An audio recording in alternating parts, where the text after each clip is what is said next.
మోషే అంటాడు, నన్నైనా పాతాళానికి పంపించు కానీ ఇస్రాయేలు మీద అలాంటి ప్రయత్నం చేయొద్దు ప్రభు అని ప్రార్థన చేస్తాడు.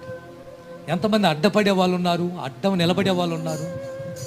ఏమండి, నీ పిల్లల మీదకి రాబోతున్న శిక్ష, నీ కుటుంబానికి మీదకి రాబోతున్న శాపం, అడ్డుపడి ఆ శాపం మీద నేను అనుభవించాలి. ఆ రోజు యాకోబు ఉండి, అమ్మ ఒకవేళ నాన్న గుర్తుపెట్టి నన్ను శపిస్తే,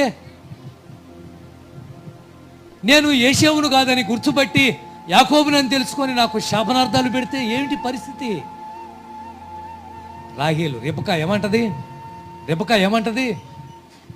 ఆ శాపం మీద నా మీదకి ఎంతమంది ఉన్నారు ఈరోజు ఇలాంటి తల్లిదండ్రులు?